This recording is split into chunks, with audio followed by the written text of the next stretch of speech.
তারা ধরছেন এরকম ধরে যাচ্ছে আপনারা এইবার টাকা দিচ্ছে এটা ভাঙার পরে নাসিরউদ্দিন পাটোয়ারি কি দেখছিল বিষয়টা যে মসজিদের গ্লাস সে তো চলে যাচ্ছে তার নেতা কর্মীরা ধাক্কাধাক্কি করে ভেঙে হ্যাঁ দিয়েছে। হ্যাঁ ধাক্কা থেকে করে তারা চলে গেছে কেউই দেখে নাই কেউই খেয়ালই করলো না তারা ভাঙ্গে ছুঁয়ে চলে গেল কেউই খেয়াল করলো না এই মসজিদের একটা সম্পদ তারা নষ্ট করেছে বাংলাদেশে আপনাদের মাঝে থাকবে মসজিদ ভিত্তিক সোসাইটি তৈরি হবে, হসপিটাল তৈরি হবে। এখন আমাদের স্কুলে যে সিলেবাস আছে এটা দুইটার সাথে নিশ্চিত করবে।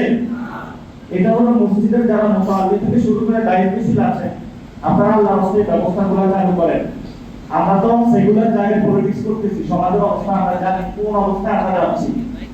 কিন্তু মুরব্বীর সাথে মসজিদের সাথে কথা বলতেছিলাম যে আপনাদের জেনারেশন আমাদের জেনারেশনের মধ্যে পার্থক্য কি, বলে যে বহু পার্থক্য হয়ে গেছে।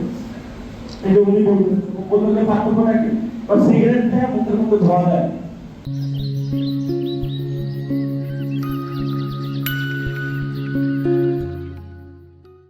একটা লোক ধাক্কা খাওয়ার পর 20-25 জন এমনি পড়ে। এটা কি মসজিদের মধ্যে কি ধর্মীয় প্রতিষ্ঠানে কি এরকম মসজিদের আদব খেলাপ হয়েছে, ভিতরে স্লোগান দিছে, নারায়ে তাকবীর আল্লাহু আকবার স্লোগান দিছে।